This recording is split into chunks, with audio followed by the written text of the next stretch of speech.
Hello, I'm Sally Borghese, a grandmother from Grand Rapids, Michigan that lost a precious granddaughter to adoption through Child Protective System.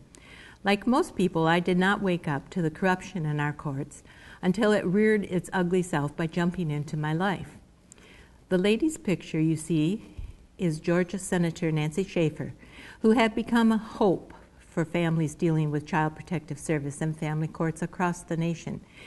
Nancy was taken from her advocating for families one night in March when she and her husband were murdered while they slept. The beautiful faces are the precious children who have died at the hands of CPS, the very people whose job it was to protect them. In the United States, at any given time, there are 500,000 children caught in CPS. Statistics by the National Center on Child Abuse and Neglect in Washington, D.C. show that more children die while in state care versus parental care. CPS is one of the most evil and corrupt branches of government in America. The social workers on CPS cases use false allegations to remove children from parental care and present these allegations in family court. In family court, juries are not used, due process is seldom provided, and hearsay is permitted. Parents are guilty until proven innocent. Yet parents are not allowed to speak in their own defense. Most end up handling their cases pro se, as they cannot afford an attorney. Family court is a court where corruption and bias abound, where cases are decided before anything begins in the courtroom, where judges give favor to attorneys and social workers of their choice. Judges will in most cases just terminate parental rights. This is done for the federal funding that the states obtain with the removal of each child.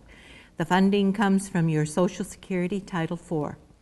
What this means is that we are really paying into Social Security to provide the revenue for the states to remove our own children from us.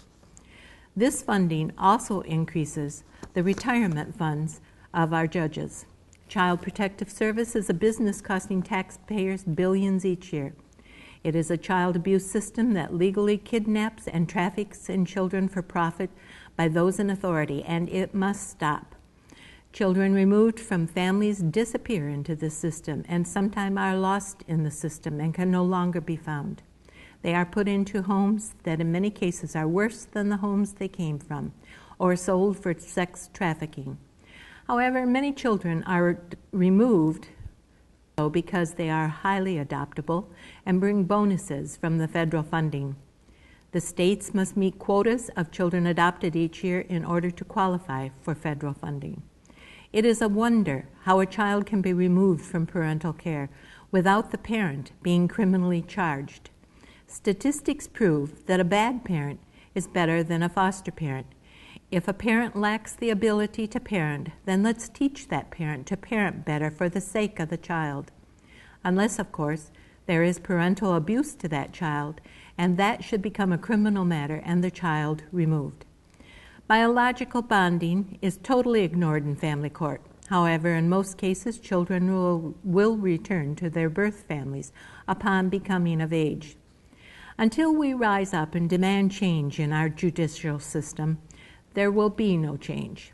Family is the very foundation of this nation, and if our courts are allowed to continue tearing families apart, then our society is lost. Thank you for listening, and may God bless our children.